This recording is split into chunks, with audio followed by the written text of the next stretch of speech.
Hello and welcome you all.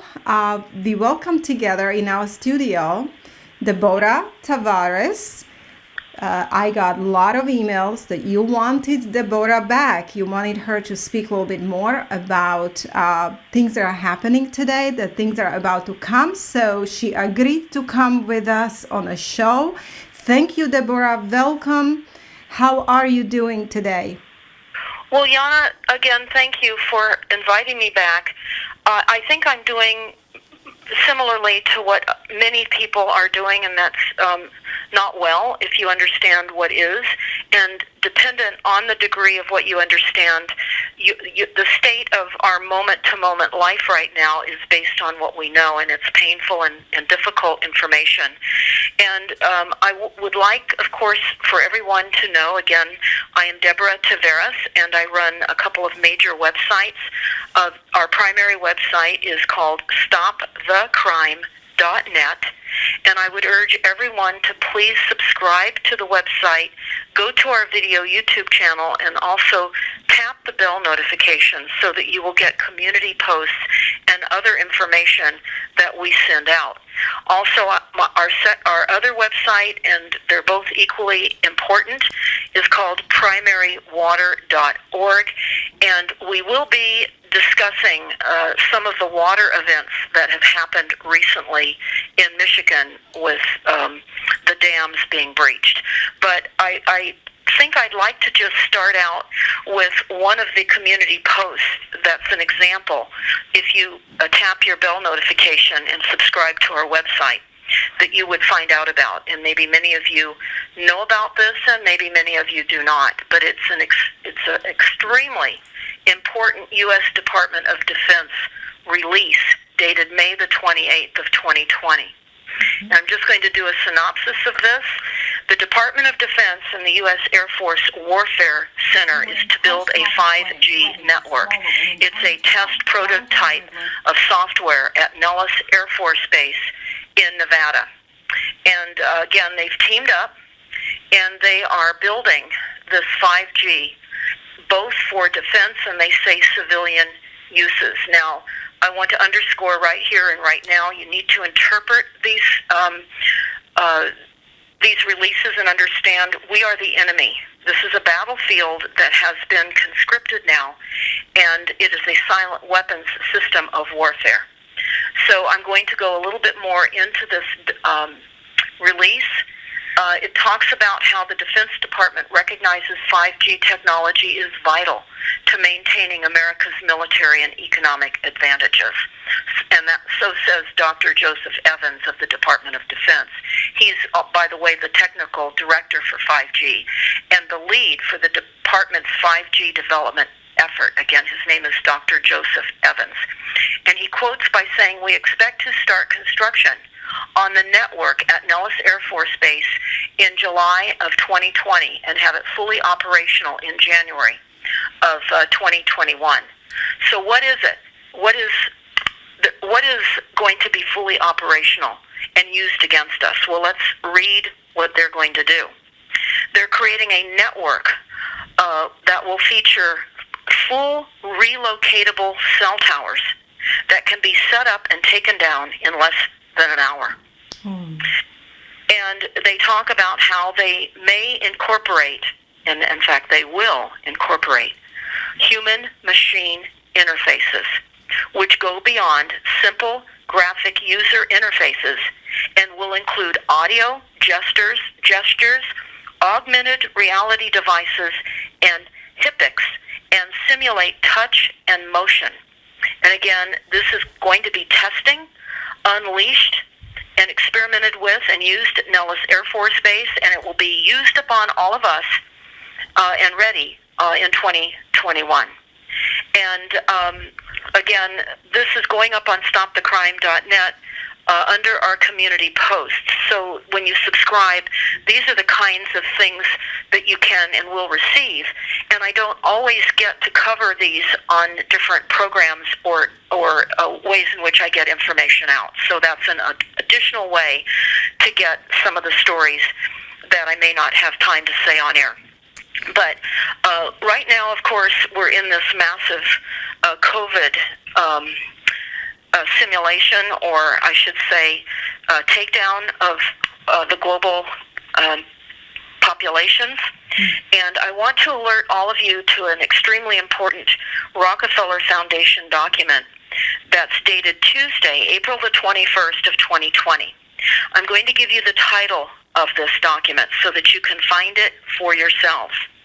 It's entitled National COVID-19 Testing Action Plan, Pragmatic Steps to Reopen Our Workplaces and Our Communities. Now keep in mind, the Rockefeller Foundation is saying our communities as if they live in them. They do not. I have to say that as discovered in the Chilean Revolution, that when they were destroying lives of the Chilean people, and that's in my last COVID YouTube video that I have up on StopTheCrime.net, you find out while we are being pummeled and jobs being taken, we are going bankrupt, and certainly all being affected worldwide right now, the powerful are living the life unabated by all of this. They are enjoying their lives. And there was an undercover operation in Chile that showed the difference between those living in the camps and dying of malnutrition and those that were enjoying the life without any repercussions of what the government was doing to them. And this was a plan in Chile, and it's happening here in the United States and worldwide as well. So I refer you to my last YouTube video to go in greater detail over that. But I want to just make some special comments about this National COVID-19 Testing Action Plan. Again, the pragmatic steps to reopen our workplaces and our communities. And I'll spend more time on this in a video, but I want to read to you this, which is on page 8. It says, monitoring the pandemic and adjusting social distancing measures will require launching the largest public health testing program in America's history. Successful implementation of a national plan to fast-track COVID-19 testing should allow the country to reopen and respond to reoccurrent outbreaks. The effect will ultimately grow to billions of dollars, this is money, to billions of dollars per month, although innovations in testing technology will eventually drop cost. But with widespread business closures costing the country $350 billion to $400 billion each month, the expense of this testing plan will be worth it. This testing infrastructure, I repeat, this testing infrastructure is intended to tide the country over until a vaccine or therapy is widely available. And they go on to talk about the coordination of such a massive program would be treated as a wartime effort. A wartime effort. Wow. With a public-private bipartisan pandemic testing board. So all of you are going to want to look at the Pandemic Testing Board information, which was established to assist and serve as a bridge between local, state, and federal officials with the logistical investment and political challenges this operation will inevitably face. And they go on to talk about individuals involved, colleges involved, institutions involved, and they say they recommend a combination of federal and state appointed members who would actively serve throughout the crisis. And I can only say to you that everything that is occurring is a scenario plan in advance, every single thing. And that would include the footage that we have all seen, or many of us now have seen, of George Floyd. Yeah. And I would encourage all of you to search, as I do, the scenario plan behind that. Because again, the Sustainable Development Plans, which are genocide plans, massive reduction of human population, and the massive disconnect to our ability to have resources such as food and water and electricity. This is a plan. It's genocide. So everything is a pre-plan. Everything. In fact, it's interesting, Yana, because just before the COVID shut down all the theaters here in my area, the last movie we saw, the last night the theater was open and there was no one else in the theater but my husband and I, we saw the movie The Hunt. So I would recommend that everybody take a look at that. You will find out, you will hear that they do say that the government is a business, which it is. And you will watch how they hunt people on a large estate, and think of the large estate as being the world, because that is what is now. We are all being hunted. So I want to go over some of the participants in this Rockefeller Foundation. Massive tagging, testing, and this is a Stasi reporting way in which people that are unemployed now will have jobs. They will become COVID testers. And we know about that because that is now being solicited for jobs now. And it is a NARC program. And see something, say something, report it. And that is why we know people just outside of Paris in France, in Cologne, or not in Cologne, in Champagne, that can't even go out of their house. The stay-in-place orders are different everywhere. And they have, while they do have a small outside backyard, they're not able to step out of their house. If they do, their neighbors take photographs of them and report them. This is where it differs from country to country, the level of the confinement that people are being put in and under. So I want to go over some of the participants with the Rockefeller Foundation so that you'll understand the enormity of the takedown in the United States and worldwide, and this is very important. I'm going to name the names of these, and there are individual names, but I'm going to only name the foundations or schools that they're from, and this is on page 26 of that Rockefeller Foundation document. And I say this: Harvard University, the Yale University, Johns Hopkins University, again Yale, the University of Pennsylvania, the University of Chicago, the Advancement of Science, the American Association for the Advancement of Science is involved, the New York Times. Now you've got to ask yourself, why is a newspaper involved? And you have to understand what it tells us in the NASA document that I've talked about for many years, it's on my website, that you need to understand on page 93 of the NASA document. It tells us that the United States, which is called CONUS in that document, CONUS, that CNN will exploit. There will be, it's called the exploit CNN syndrome. They will sink carriers via swarm attacks, capture, torture Americans in living color on prime time. Think about George Floyd. Torture, capture Americans in living color on prime time.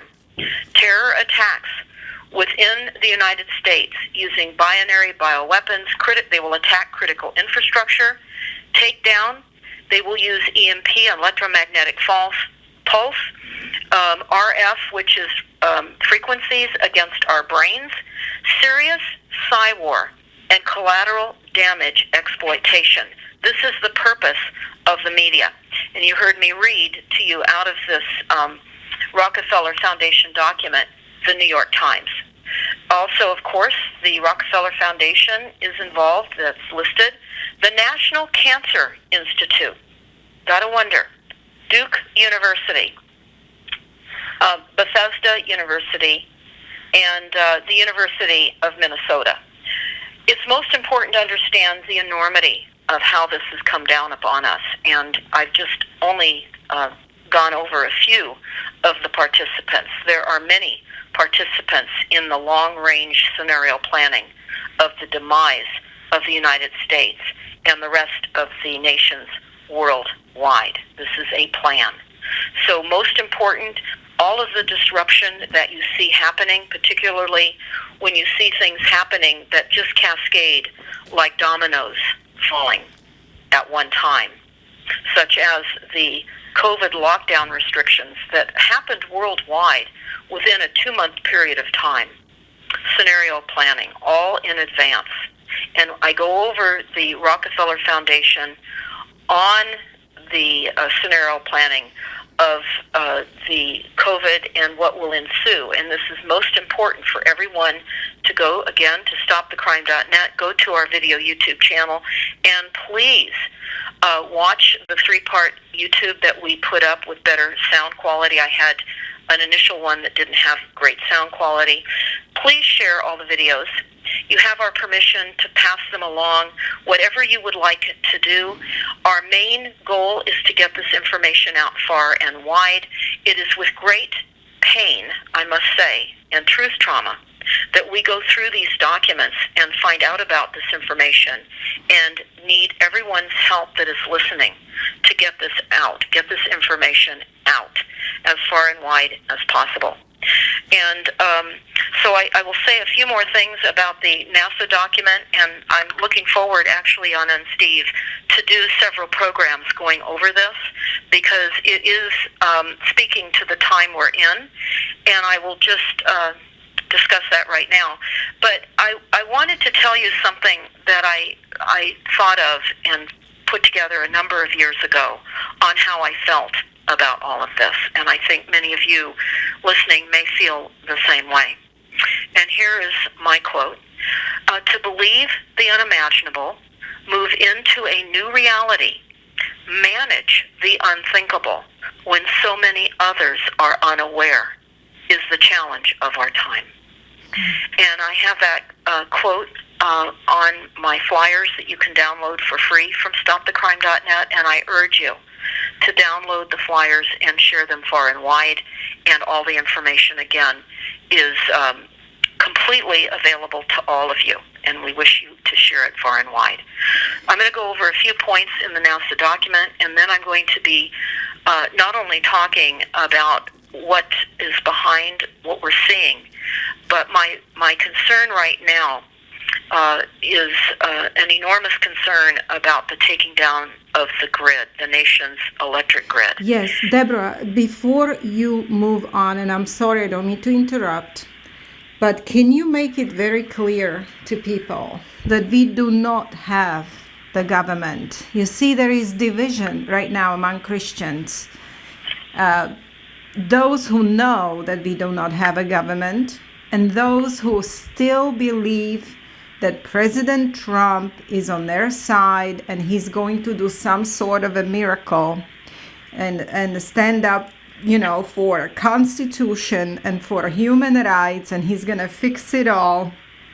And many pastors of evangelical church are involved in taking this path of trusting Trump, President Trump.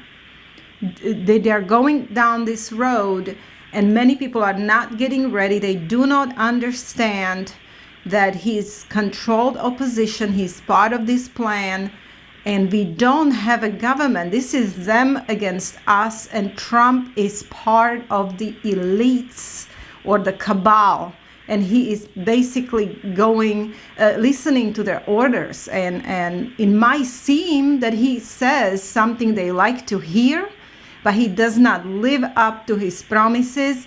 And what he does is just tricking people and taking them just down this destruction path. Can you please make it very clear to people we don't have a government? Well, I understand what you're saying, Yana, and I will tell everyone that's listening my story about understanding that, because it's only coming from my understanding of that I can articulate what you're going to hear me say. Foundationally, that became the key pillar of my understanding all of the rest of the predictive programming that has occurred. It was understanding the factual reality of the government and that we don't have a government. And one of my early reads, now again, I will recommend some reads to you, and I would recommend that you do read them. It does not mean that everything that is presented in these books that you'll hear me say is fully my position entirely, but primarily yes. So what I'm saying is make up your own minds with what you hear me say and learn. But I will tell you, when I learned what I learned about the government, it changed my life forever. And it really was an extremely PTSD moment for me. It went against everything I had been taught in school, everything I ever knew. And it ultimately, because I am extremely hesitant to believe things, I must see things in writing, I must prove things for myself. And it started for me when a retired neurologist friend of ours sent us some information on the internet. And I thought, oh, that's just part of an internet scheme. And basically it said something like the Department of Defense gave Congress, Congress, I should say, gave the authority to the Department of Defense to use chemicals and biologicals on the American civilian population without our knowledge or consent. Now, I will tell you at the time, back in the 90s, when I was in Southern California, we were being flown over by black helicopters spraying different types of toxic chemicals, presumably for the fruit fly problem that we were having down there. At the time, I did not know about Operation Sea Spray, SEA Spray. It was an operation in the 50s that they did over San Francisco. And I will let all of you look these up. I had no idea that our government was doing this to us. And when I met up with a group in the United States and had frequent conversations with them, we talked about this together, and it took camaraderie of other people, actually, for me to finally understand what I now will start to tell you. And I'm going to use some props for this because I find it easier for me to articulate this and to give you some reference material at the same time. Now, while there's many reference material that you can go to, I would recommend that all of you take a look at Senate Report 93549 and understand how we are the enemy, and that what parens patriae means, which means the government is our parent. But I want to go over, because I met James Traficant at a conference about maybe 2 years before he died in this tragic tractor accident in his barn. And I'm looking at his book right now, which is entitled America's Last Minuteman. And he said he was a quarterback, a congressman, a convict, and a political prisoner.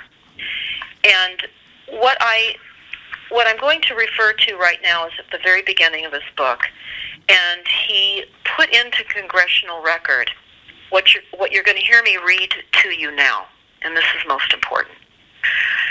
He said, the bankruptcy of the United States Congressional Record, March 17th, 1993, volume 33, page H 1303. Speaker, Representative James Traficant, Jr., Ohio, addressing the House. Quote, James Traficant said this, Mr. Speaker, we are here now in Chapter 11. Members of Congress are official trustees presiding over the greatest reorganization of any bankrupt entity in the world's history, the U.S. government. We are setting forth, hopefully, a blueprint for our future. There are some who say it's a coroner's report that will lead to our demise. It is an established fact that the United States federal government has been dissolved by the Emergency Banking Act of March 9th, 1933. He gives the statute, and I won't go over that. Declared by President Roosevelt, being bankrupt and insolvent. The 73rd Congress in session on June 5th of 1933, joint resolution to suspend the gold standard and abrogate the gold clause dissolved the sovereign authority of the United States and the official capacities of all United States governmental officers,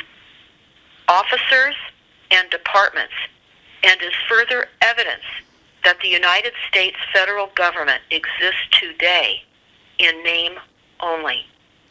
The receivers of the United States bankruptcy are the international bankers via the United Nations, the World Bank, and the IMF, the International Monetary Fund. Again, all United States offices, officials, and departments are now operating within a de facto status in name only under the emergency war powers. Again, the federal government exists in name only. Now, it became easier for me to accept this, as enormous as the concept was for me at the time, by having attended hundreds upon hundreds of meetings.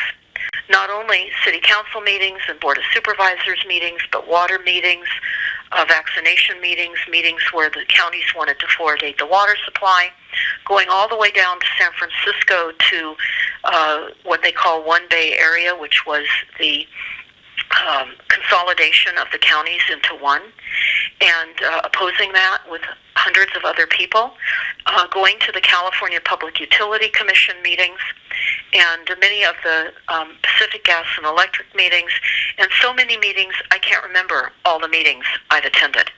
But one of the common threads of attending all those meetings is that I started to see that there was an autopilot in place. No matter how many citizens like myself would go to these meetings and try to present an extremely important reason why the meeting or the agenda item should not be approved, they were all approved anyway. And I couldn't understand that. Everybody was scratching their heads. They would leave these meetings not understanding what happened. Why weren't they being listened to?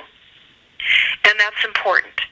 What I then discovered after going directly into the city documents, I discovered why they gave public speaking opportunities in the first place. And that was to continue to create the illusion that we had an opportunity to voice our opinion. It was a psychological maneuver to allow us to speak. And many of you may have wondered, well, why are you only given 3 minutes to speak? Why are you sometimes only given 2 minutes, or even sometimes only 1 minute? We would drive, for example, all the way, we'd carpool to San Francisco to go to meetings, and they would say because of the number of people wanting to have a public comment, they were only going to allow people to have 1 minute. And I kept wondering about all of that, and these were in the early days of my discovering the enormities of all that we face. Certainly, all a process of understanding the global smart grid deployment, along with the operations of weather control worldwide. There was so much to assimilate, and then to suddenly realize how all of these other things could be happening, it started to make sense. So I worked hard to understand that concept, and then it became crystal clear. And it made it easier to decipher documents going forward, much easier, because I recognized that we are the enemy. And if conceptually you can understand that, which is most difficult to understand, we are on a battlefield. And we are being launched upon by every unimaginable technology that we're unaware of. And I want to bring this into the discussion, Yana, right now, because in the early days of really hitting the anti-smart meter movement, I was arrested at a protest because I could not understand why the media was not there. We were protesting the smart meters. There was nothing in our local reading material from the newspapers or from the radio programs about even a rollout of smart meters in Northern California. It was not a discussion at all. And again, during this time when I didn't understand how everything was operating, I finally was telling my husband, well, what if I got arrested? I mean, it's something I'd never dreamed of contemplating in my life. But what if I did do that? What would happen? Would the media cover this? Would it be anything significant? Because they were telling everybody that those people participating in the opposition of the smart meters were old, washed-up hippies from the 60s, and, you know, what do they know? And I'm not that visual appearance at all. I'm not a hippie at all. I'm an older grandmother and very conservative in the way I dress and present myself. And so I thought they could not lay that description on me. So I, with great thought, I thought, okay, I'm going to see what happens.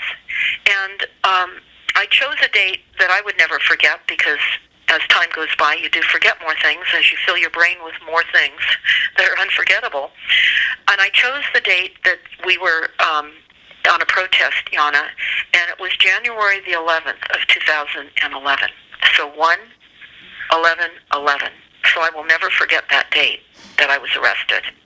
And that is on YouTube, by the way, Deborah Tavares Arrest. And you will hear me. Well, it ended up that YouTube went circulated worldwide. And here's a grandmother saying that you're killing my grandchildren with the radiation and the deployment of the smart meters on our homes. And suddenly I received a phone call from the New York Times and from the San Francisco Chronicle, and I was being interviewed by the local radio stations. And then suddenly I received a call from Pacific Gas and Electric, who I did not know at the time was run by Rothschild. They invited me to dinner meetings. I was not able to invite my husband because they said there was no room, and that I could come to a series of 3 meetings that they had prepared to have. And I went there and I found out that they were trying to sell the smart meter to all of us. Apparently we had been invited because those that were there were opposing the deployment, and we were making significant waves in opposing the smart meters. I did not know at the time the impact we were having worldwide on what ended up being quite a significant backlash worldwide with the meters.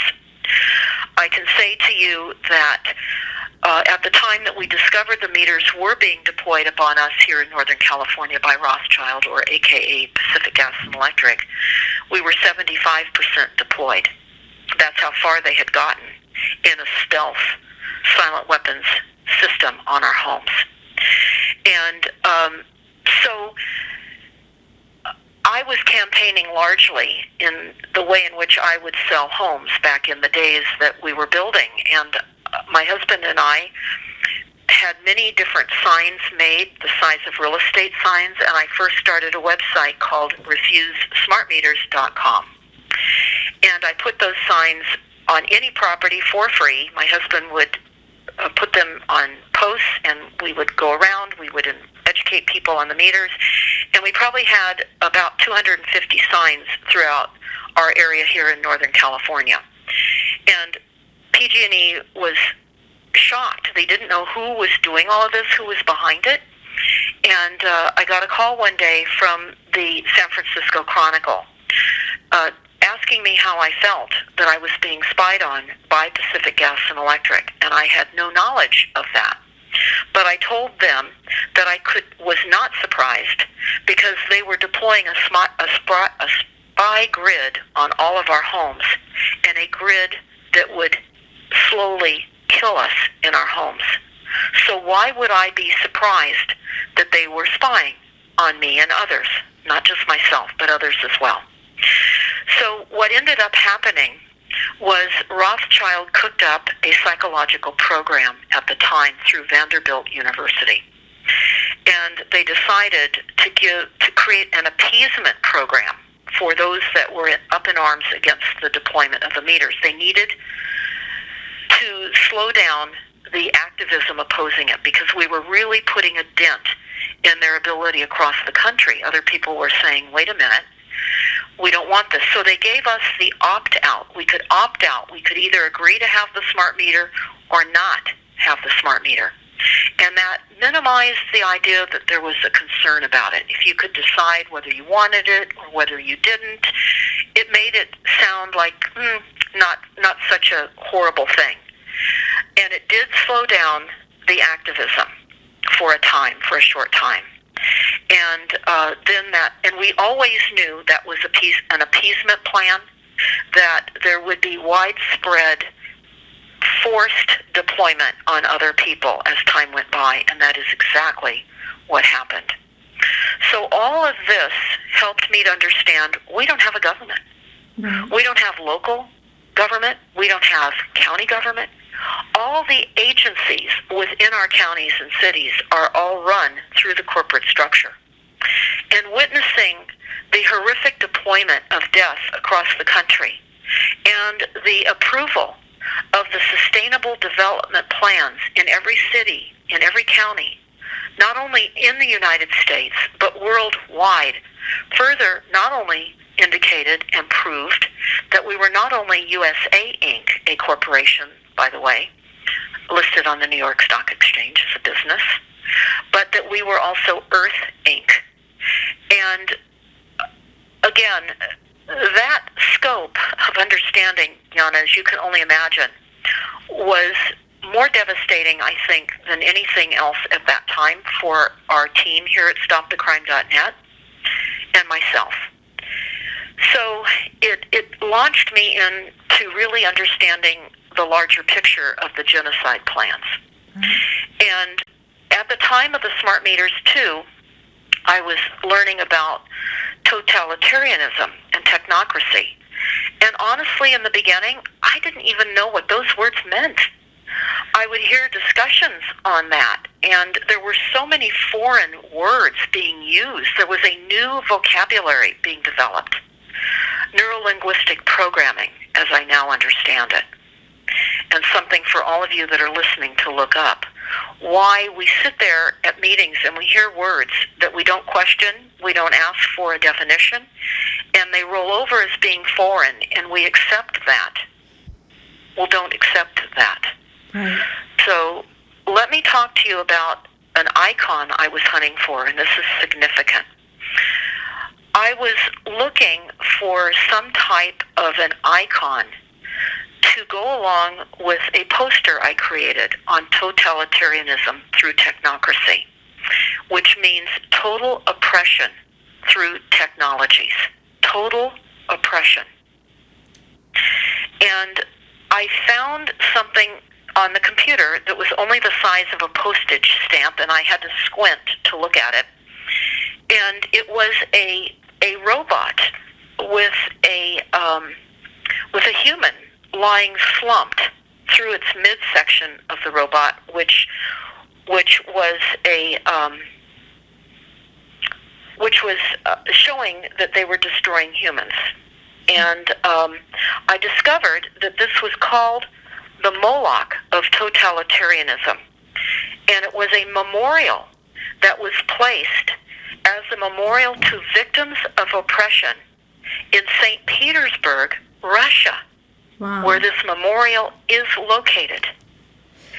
And it is a guillotine that is in the midsection of this robot, where it's holding a slumped human dead.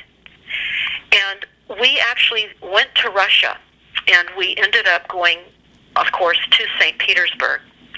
And we wanted to go to this cemetery, but we were not allowed. They wouldn't take us there. I wanted to see it in person.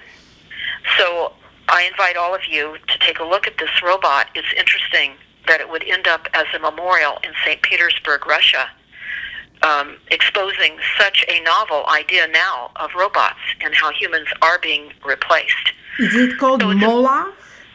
The Moloch of totalitarianism. Yes. And again, a memorial to victims of oppression. And I'm hoping I'm going to pronounce the name of the city correct, but it's Levashova. I'm going to spell it.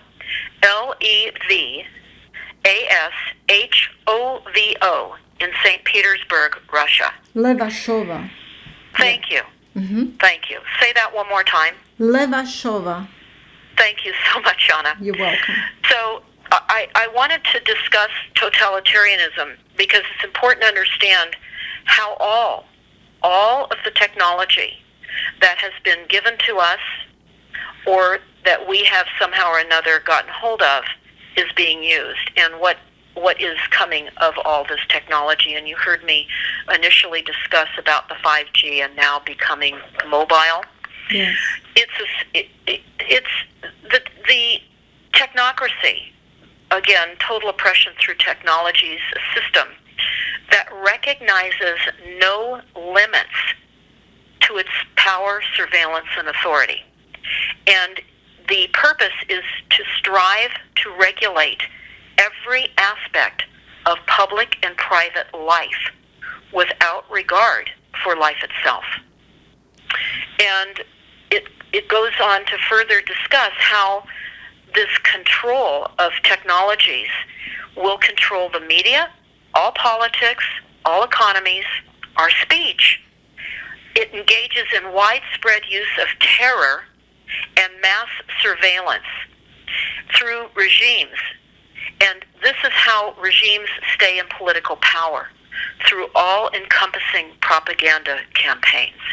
That's why I brought up the NASA war document and the Psy war through the CNN syndrome, which is what the purpose of the media is. Deborah, if you don't mind, since you are there, before we move on to your concerns about grid and water, can you in short speak about NASA document, and then maybe some other time we can have another show to do it in depth, but kind of tell people what this NASA document says, kind of a summary. Well, I will. And for those of you, too, that are listening, you can type in YouTube, Deborah Tavares, and the NASA document. I've done many past shows a long while ago about this in detail, but it needs to be revised, and I could think of nowhere I would rather do this than with you, Yana. Thank you. And people do need to understand what we are facing and how quickly all this is coming about. So I want to just say that it is diabolical. And when I first came across this, I was stunned, absolutely stunned. And I flipped through the various pages of this PowerPoint and could not believe what I was reading, quite frankly. And I called a number of people to go over some of the acronyms that I didn't understand. And I spent quite a long time going through this with a number of people. And I call it the NASA War Plan. However, it is called Future Strategic Issue, Future Warfare, circa 2025.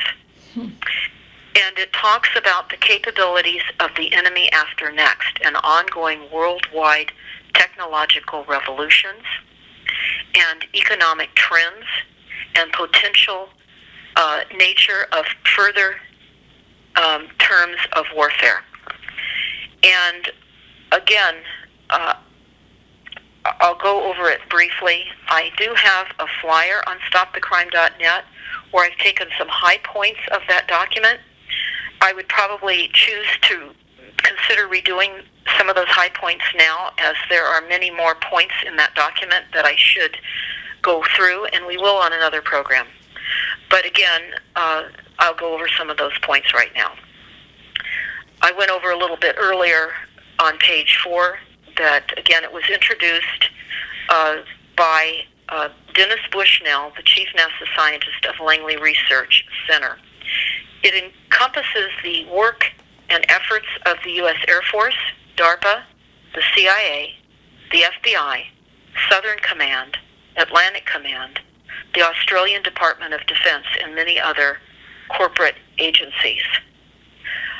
It talks about, on page 4, that this presentation is based in all cases upon existing trends, data, analysis, technologies. No pixie dust, robots, cyborgs, and humans. It goes on to talk about, as I mentioned earlier, how humans have taken over and vastly shortened evolution, and they're going to redirect evolution. They talk about, on page 14, key future technologies will be automatic, robotic, everything. Automatic, robotic, everything. Genetic engineering before birth. They talk about, on page 67, again, robotics in the large, and how beneficial they are to the planet. They not only save lives, which again, neuro-linguistic programming, they're destroying lives, okay, that's the plan, but how they enhance affordability, they redefine risks, the threat to the environment, and enhance effectiveness. Absolutely, they enhance effectiveness. They go on to talk about, on page 35, how there will be the Internet of Things, bio and nano, and there will be brain of sea lamprey inserted, connected to body of robotic fish, an initial cyborg. There's a choo-choo, C-H-E-W, a flesh plant-eating robot that hunts and biodigests natural foods to live off the land.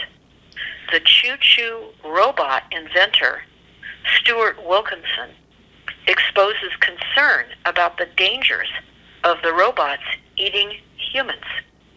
Oh my goodness, Deborah, this is diabolical. This can only come out of the brain of Satan. This is absolute insanity.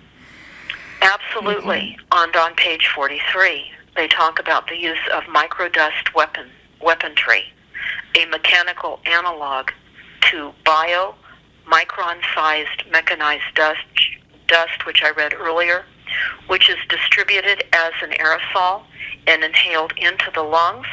The dust mechanically bores into lung tissue and executes various pathological missions. We're told that it is a wholly, meaning a completely new class of weaponry, which is legal. I'm going to go over a few other pertinent pages now, just because I'm discussing this and because we face this right now. On page 16 in that document, it talks about worldwide impacts of ongoing IT revolution upon society. And they tell us that there will be telecommuting, teleshopping, teleentertainment, teletravel, teleeducation, telemedicine, telecommerce, telepolitics, and telesocialization. Now match that up, how they're accomplishing that right now, with social distancing and isolation, and closing down all contact with one another through going to meetings other than tele. And I want to add this right now because this is vitally important. I went to an institute that helps blind people that can't see. And I learned many things, and I have a number of YouTubes up on StopTheCrime.net where you'll see my husband and I filming that institute visit that we took about a year ago. We learned about the enormous expectation of eye diseases and the enormity of the planned epidemic of blindness in this country by the millions. And in talking to these people, and in particular a blind man, which you'll see filmed on the website, I think it's called The Blind Guy, but if you scroll through our videos, you'll see that. But we learned that this is a plan, of course, to bring in virtual and augmented realities. We'll be blind. And so to prevent losing your eyesight, I'm understanding it's imperative through various ophthalmologists that we all wear sunglasses every single time we go outside. Every single time, sunglasses. Mm-hmm. Also, very, very important to order, if you do not have, the blue tech lenses to prevent disease and blindness. In other words, you can get blue tech lenses. Either you can buy them on Amazon to wear over your existing prescription glasses, or you can actually go to your ophthalmologist and have them put in a blue tech lens prescription into your eyewear. It's important that you consider this for all of your children as well. Blindness is the goal. Wow. It is a goal. And that is, of course, being furthered by the illusion that we must reduce greenhouse gas emissions and transition to LED lighting only. I have a YouTube video up about LED lights, a silent weapons system. Covered that a few years ago, actually, and how the headlights now in new cars damage your eyes when you're night driving. Mm-hmm. Many people will be uncomfortable with night driving, and they may not understand why. Also, many of the replacements of the lighting in the cities now are also LED lighting. We have an onslaught of intentional blinding of all of us and reduced eyesight of all of us.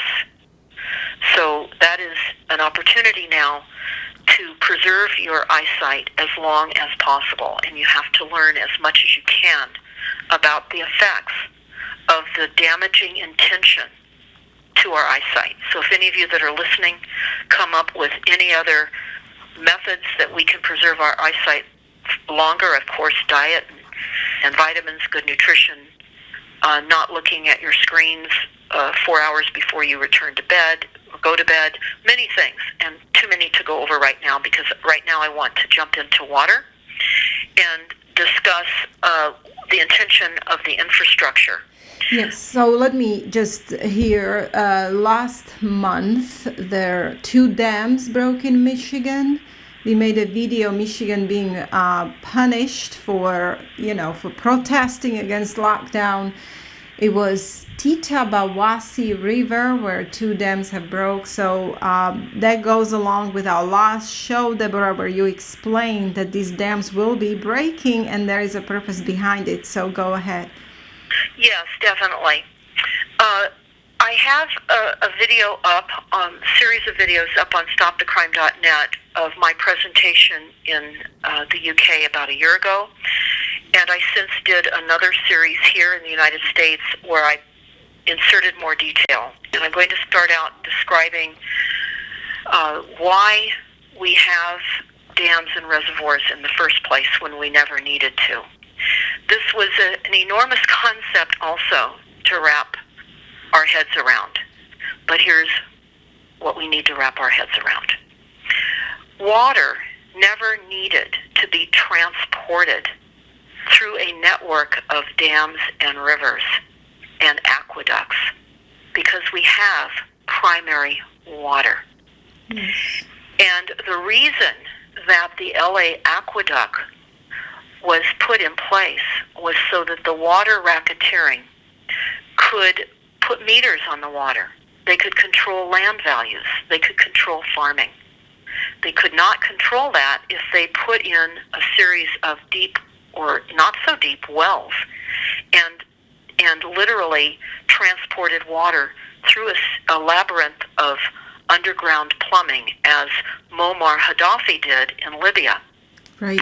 He had what they called the Great Man-Made River Project, the great wonder, the eighth wonder of the world, and he was able to deliver by using the profits from the sale of their natural resources, such as petroleum, to put in this enormous, wonderful way in which to get water to the people. Now, it's most important to understand primary water, for people that can get to it and drink it, have higher IQs. Wow. So when you think of how water works, and you realize that there's the secondary water supply and the primary water supply, we've only all been taught about the secondary water supply. Before I did not know that water came from anywhere else other than rain and snowmelt. That's how they benchmark our water tables. That's how they tell us, oh, the lakes are dropping and there's not as much snowpack. We're going to have water shortages this coming year.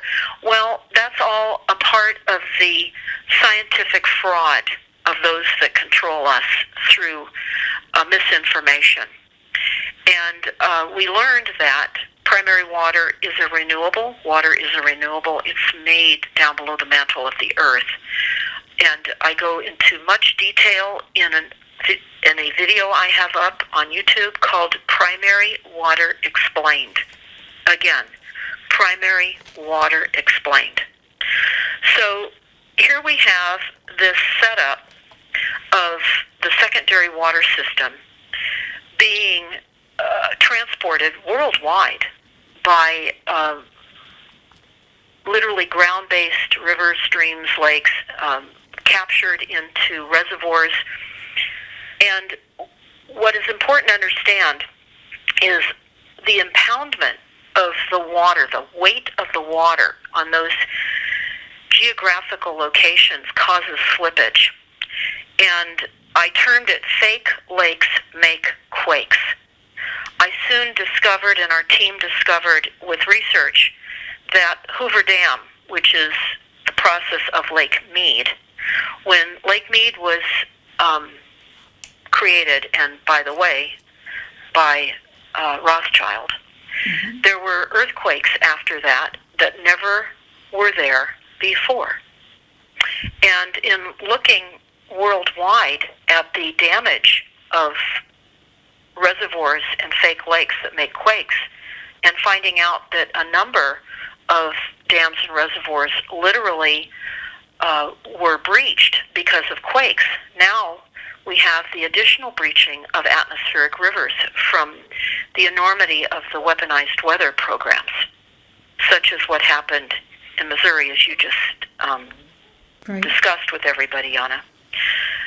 So what we have, and what we know that we're told in the documents, is the effect of the global infrastructure not being able to withstand the increased climate change.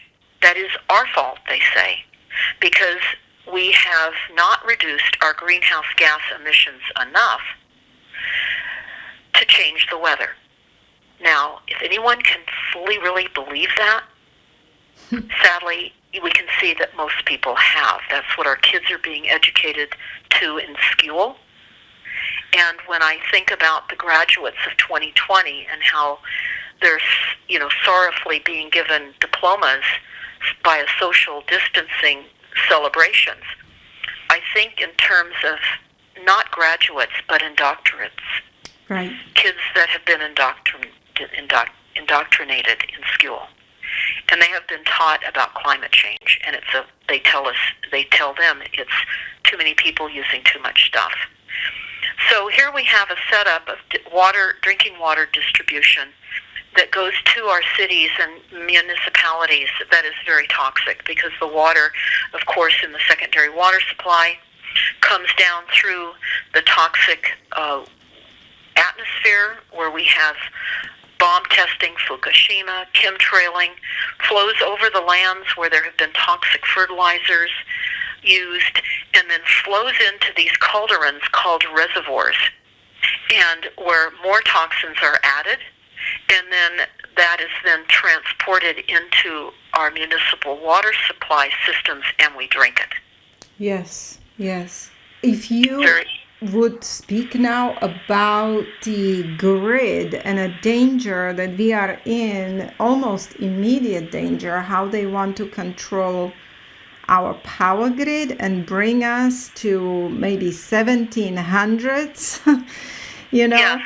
Can you please address that? It's interesting, and I'm glad that you directed me to that, because for many of you that have not read 1 Second After, it's a book, I would recommend that you do. It would be an eye-opener of what to expect with a grid failure.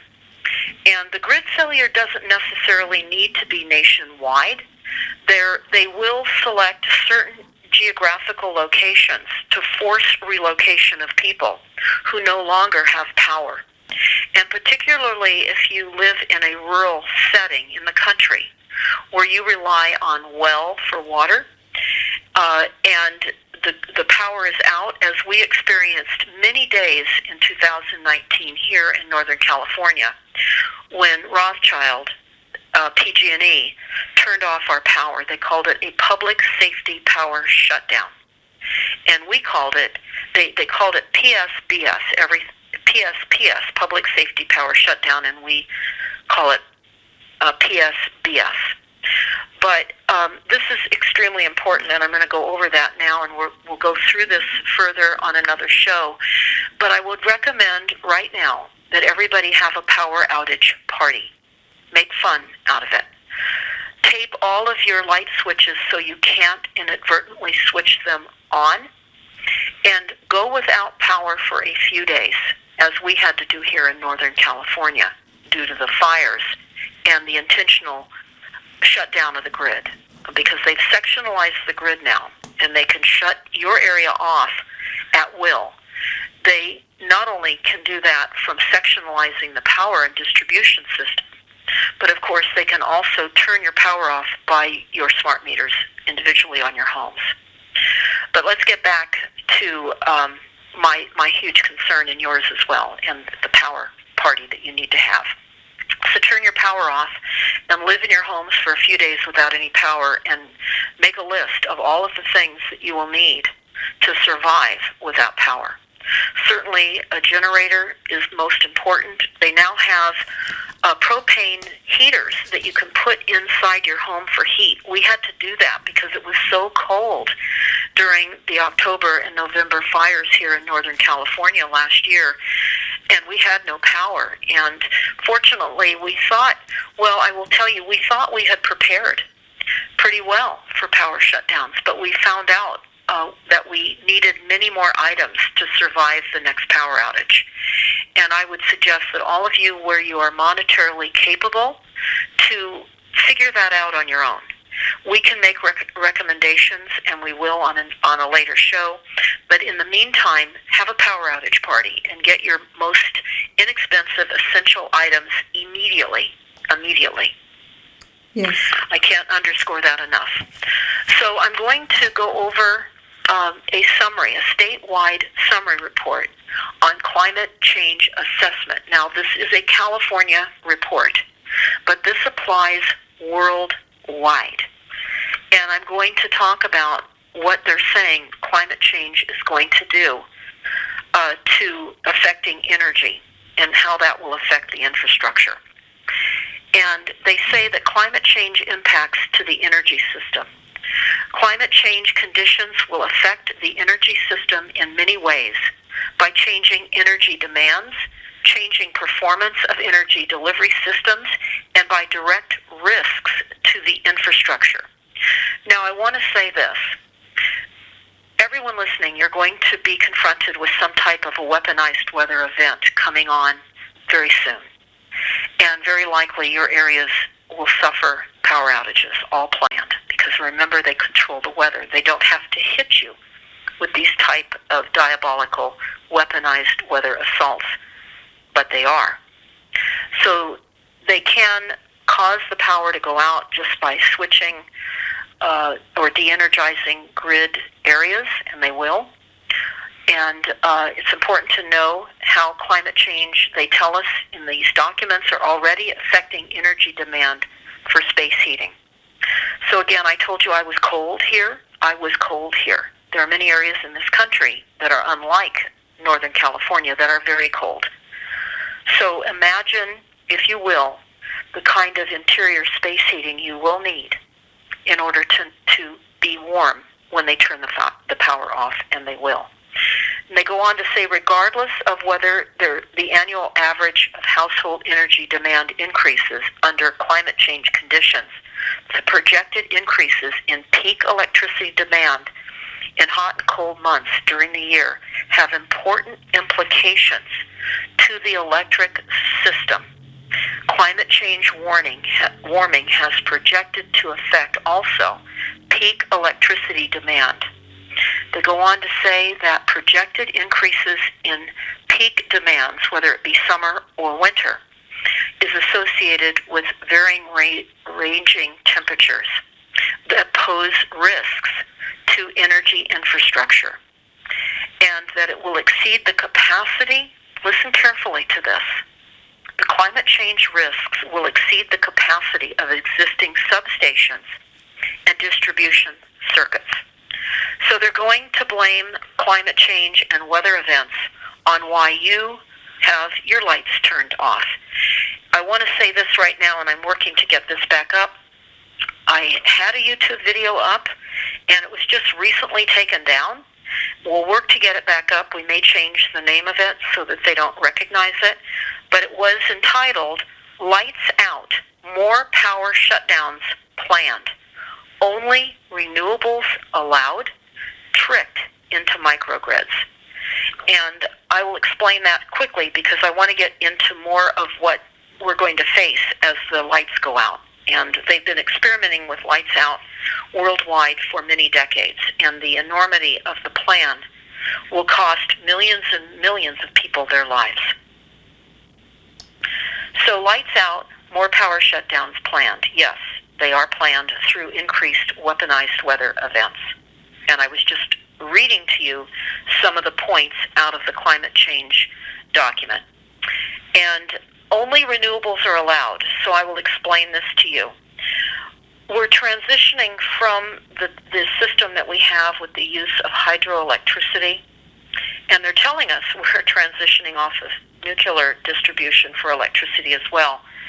And in fact, the Diablo nuclear facility just south of San Francisco is expected to be completely out of commission by the year 2025. So you may ask, well, why are they taking that Diablo, means devil, out of commission by 2025? Well, just so happens after they built that massively expensive nuclear facility, they discovered it was on an unidentified fault that they had not found before construction.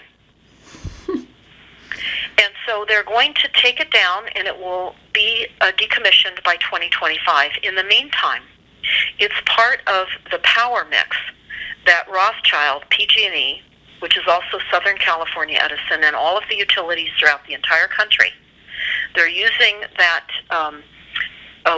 nuclear energy as a electricity distribution part of how we receive our electricity right now. And I sat in on meetings of a company called Sonoma Clean Power, and that's the name of an organization here in Northern California, Sonoma Clean Power. And they are promoting only clean power. And they said that they would not disclose that part of their power mix was still from the Diablo nuclear facility, that they would not say that they didn't have to say that in their advertisements to all of the people that they're asking to sign up for clean power. Because years ago, PG&E wanted to build a nuclear site out on Bodega Head. Many of you may have seen the movie The Birds with Alfred Hitchcock.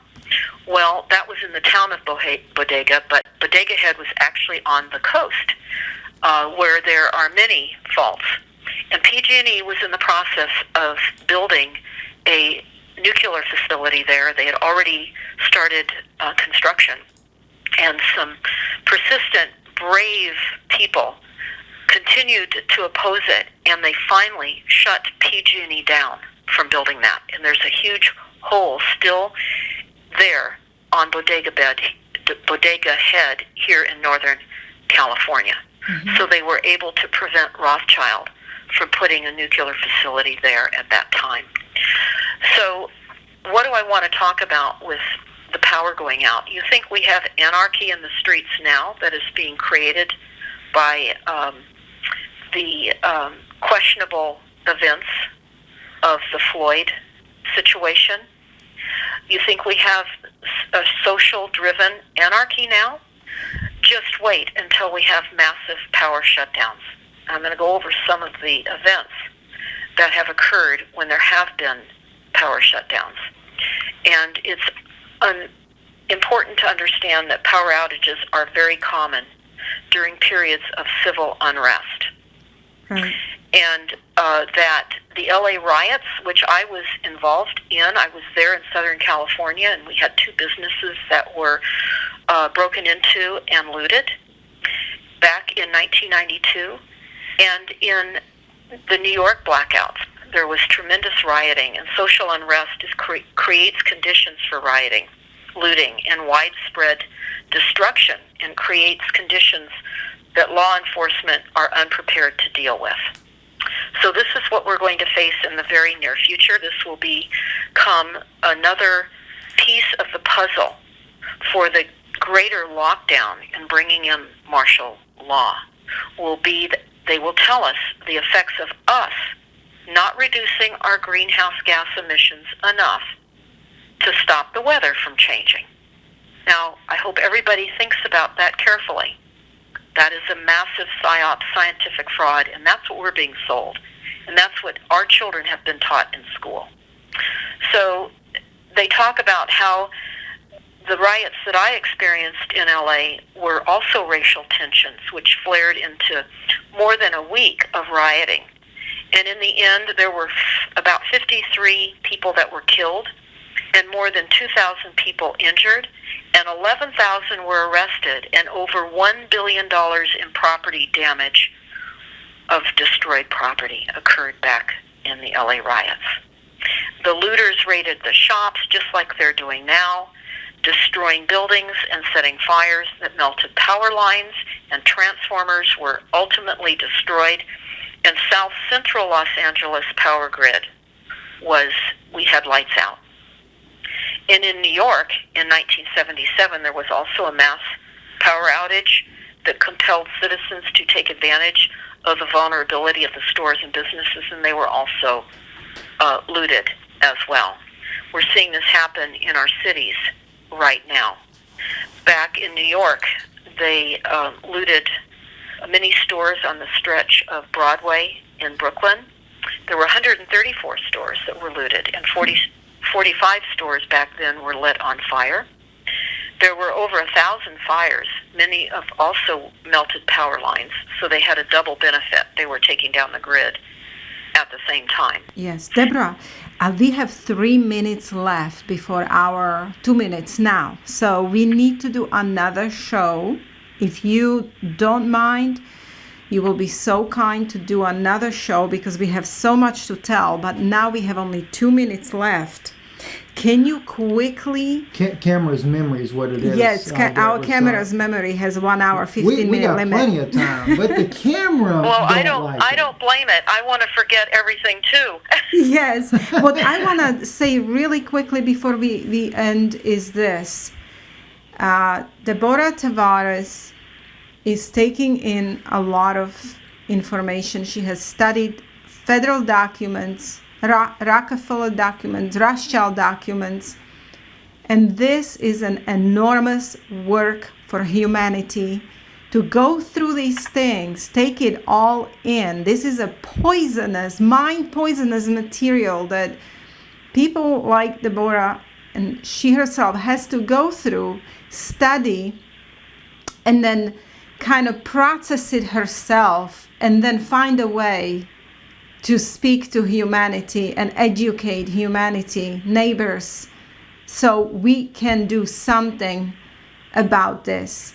So I would like all of you to please appreciate her work, support her work. Tell me, Deborah, tell them again really quickly your websites. Yes, please again subscribe to stopthecrime.net. Tap the bell notifications so you will be notified when we post new videos on our YouTube channel, and when we post to our community posts, as well as go to primarywater.org. Please teach your children that we are not running out of water, and that the world is not what it appears, and sadly what they have been taught. Right now, while they are not in school, gently start nudging them towards the truth. Right. They deserve that, because children are going to have massive emotional... Yes, Deborah, please tell us your closing statements now. Okay, because all of us are hearing so much about the Center for Disease Control, And their advice to all of us on handling COVID, it's most important to understand that the CDC, the Center for Disease Control, is a private for-profit corporation doing business, and the business is making vaccinations along with the pharmaceuticals. And the CDC is not a government health advocacy organization. It is a corporation listed on Dun and Bradstreet and headquartered in the state of Georgia. And the CDC has strong ties to the pharmaceutical industry. The CDC recommendations, again, are influenced by its fiscal health of their corporation and making money. Also, most important, because the governors, our state governors, have given authority to all of our local public health agencies to literally prescribe what orders, what public health stay-at-home orders and social distancing orders we must abide by. Keep in mind at all times, 100% of square footage from restaurants and other buildings was taken away at the beginning of COVID for non-essential business, and people will get back only 20% or 25% of their floor space when the orders come out and people can reopen. And this is to be a gift. This is to be a reprieve. Of course, that is absurd. But again, as far as the state public health institutions, they are also all private, for-profit corporations doing business as well. And these medical clinics frequently share their records with the state and public health departments, which again are also for-profit corporations. Your states are private for-profit corporations. And the public health departments are also doing business and listed on Dun and Bradstreet. And they receive monetary compensation from the Center of Disease Control to perform its function. So it's important to understand that state public health departments and recommendations and actions are influenced by the fiscal health of their corporation. And that's why in the beginning of the program, I was attempting to discuss that we are a corporation doing business as a country. We're USA Inc. and we are Earth Inc. So again, I would ask everybody, please go to stopthecrime.net, subscribe, tap our bell notification, and also understand the truth about water. The best news ever is that we have plenty of water. We're not running out. And you can increase your IQ by knowing the kind of water that you must now consider obtaining. Yes. Again, I want to thank both of you, but Yana, for having me on the program today. Thank you so much, Deborah. And really quickly, I want to say a few things. For example, those tests that are required for all medical workers now, anybody who works in a hospital, it doesn't matter in which position. It can be even someone who cleans hospital, but you work for a hospital, you are required to take a COVID test, and the one done by swab, that they take it up your nose, really high up into your cavity, right by the pineal gland almost, okay, causes some people enormous headaches. They're describing it as headaches as they have never had in their life. That's from our friend that is working in a hospital and was forced by National Guard, who just showed up in a hospital unannounced, and they came and performed forced COVID tests in Florida on the workers of a hospital. He ended up with headache as he has never experienced in his life. That's one thing to keep in mind, that you can still refuse. It was mandatory if you want to stay employed, but if you don't want to stay employed or you don't need to be employed, or you can change your employment, you can refuse it. So it's basically forced. If you a lot of people really rely, they have education, they are nurses, they are what is it called? Well, I don't know now, but anyway, nurses, phlebotomists, doctors, they have education, they rely on their jobs to live. and they're forced to take these tests. That's for medical workers right now, in Florida at least. And then also churches in some areas around here who are reopening. Of course, they're reopening under strict measures with social distancing, masks, and compulsory temperature checks that some deacons of churches will be performing on those who want to return to church, which is absolutely ridiculous. So we can see that these totalitarian ways that COVID has brought us are not going away. So I just wanted to say this. So I don't know if you heard about this, Deborah, but this is what news I got today from our friends that work in church, from friends that work in hospital, and that was very disturbing to see, to hear. Yes. Well, this is why I would again refer everyone to that Rockefeller Foundation National COVID-19 Testing Action Plan. Yes. You will find that without exception, everyone will be forcibly tested, and you will be monitored and tracked. And this is a program, again, that I learned when I was at an IEEE meeting. I have a video up. It's entitled IEEE, that's I and 3 E's, meaning International Electrical and Electronic Engineers, IEEE, the Technology of Death. Please go to that on YouTube, IEEE Technology of Death. We were told back during that meeting, that conference that we attended, that every single thing, living or manufactured, would be tracked on the face of this planet, from birth or manufacturing to end of life or the death of humans. Everything would be tracked, and they're on track to the plan that they've set in place many decades ago. So we are going to find that we're going to not be able to go back to work unless we submit to these tests, sadly. Yes. I don't know what to say to people, Yana, about this. I don't know, Deborah. I don't know what to say, how to proceed, other than if we as a majority of humanity wake up and do not allow this, like we will say no. But, majority of people, I'm still seeing them in masks and standing in these circles and lines that they put up, and, they just cooperate. If there was the problem, of course, too, and I think many of those that are listening right now are recognizing that you are considered a terrorist if it appears you're threatening someone else's life over giving them COVID. Right. I see a number of people being accused of killing someone else that is so horrified about COVID. In fact, I must say that I personally have a horrific situation where I have a teleconferencing grandchild. We are not allowed to see our grandchild because of the fear of the mother that the child will get COVID. And I will tell you also, I refuse to have a telecommuting or situation with my grandson until they are hardwired.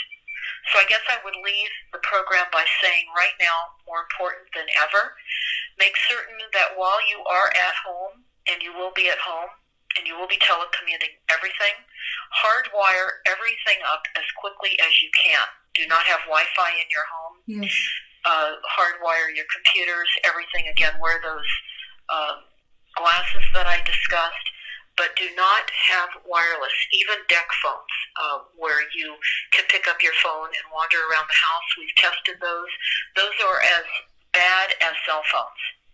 Keep your cell phones outside, wrapped up in Mylar. Cut your infiltration of frequencies, because right now we are being imprisoned in our homes. This is a plan. And frequencies can and are amped up through the smart grid.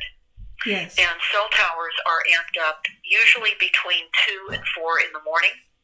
And we are being radiated.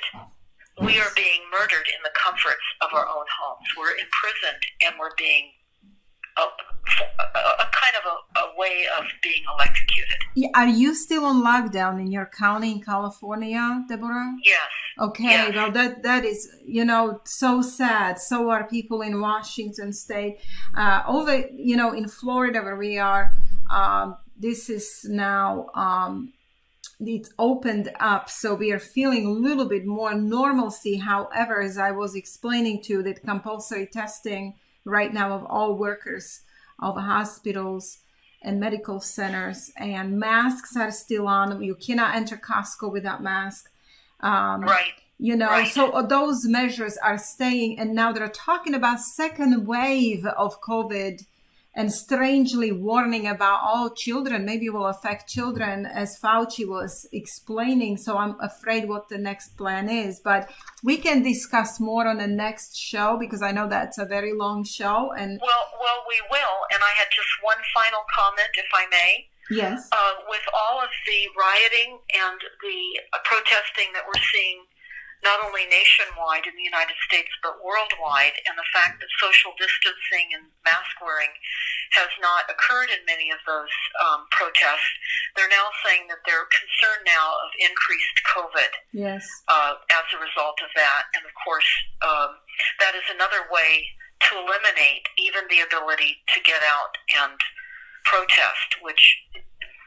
Yeah. Well, we'll cover more of that on a later show. Yes. Well, I want to thank you from the bottom of my heart for coming. I know this is a difficult job. I know many do not understand how difficult job this is, to be learning information, processing it, and then find ways to educate people. So thank you so much again, Deborah, for coming. Thank you all for listening. May God bless you. And stay strong and learn, study. Knowledge is power. And we hope we help you here with all these shows and sharing of everything that we know. Thank you so much. And you have a great evening.